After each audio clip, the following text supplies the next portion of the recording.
માગણાત ખૂનવાગા ખાતે પરમ પૂજ્ય પ્રબોધ સ્વામીજીનું ભવ્ય આગમન સાથે ભક્તોના ઘરે પધરામણી કરી.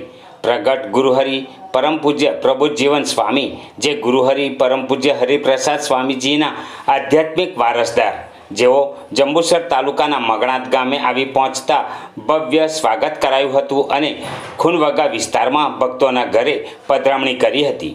ત્યારબાદ 11:30ના અરસામાં બાઇક રેલી સ્વરૂપે જંબુસર મોટા સ્ટેશન ખાતે ડીજેના તાલે ભક્તિ સંગીતના સથવારે આવી પહોંચ્યા હતા, જ્યાં સુરત સત્સંગ મંડળ જંબુસર પ્રમુખ મક્કનજી પટેલ, કિશોરભાઈ જડિયા, શોપનભાઈ જડિયા, શૈલેષભાઈ પટેલ, નિરંજનભાઈ પટેલ, કલ્પેશભાઈ પટેલ, ચિંતનભાઈ પટેલ સહિત હરિભક્તો ઉપસ્થિત રહી પ્રબોધ સ્વામીજીનું ભવ્ય સ્વાગત સન્માન કરાયું હતું અને આ વિસ્તારના અગ્રણીઓ દ્વારા ઠાકોરજી તથા સ્વામીજીનું પૂજન કરી ઘરે ઘરે પધરામણી કરી હતી. ત્યારબાદ પુષ્પહાર વિધિ બાદ સ્વામીજીએ પોતાની અમૃતવાણીનો લાભ આપતા જણાવ્યું હતું કે સ્વામીજીએ આપણા આત્માનું જતન કર્યું છે, આ પ્રસાદીની ધરતી છે તેમ કહી 40 વર્ષ પહેલાંની સ્વામીજીની વાતો પ્રસંગો વાગોળી હતી. આપણે સ્વામીજીના સંકલ્પે સુખી છીએ.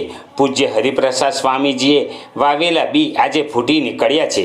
તેમને ખૂબ ભીડો બેઠ્યો છે, દાખલો કર્યો છે. સંતોને કોઈ સ્વાર્થ નથી.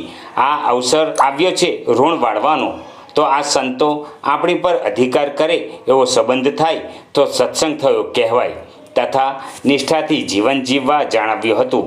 આ સહિત ભક્તો સૂત્ર પોકારતા હતા કે એક જ ચાલે, ત્યારે પ્રબોધ સ્વામીજીએ કહ્યું કે આત્મીયતા હોય ત્યાં બધા જ ચાલે. આપણે બધાએ સ્વામીજીનો ભીડો દાખલો યાદ રાખવાનો છે તેમ કહી ઝવેર મામા સહિત જૂના સત્સંગીઓને યાદ કરી વડીલોને આગળ રાખી કાર્ય કરવા જણાવ્યું હતું.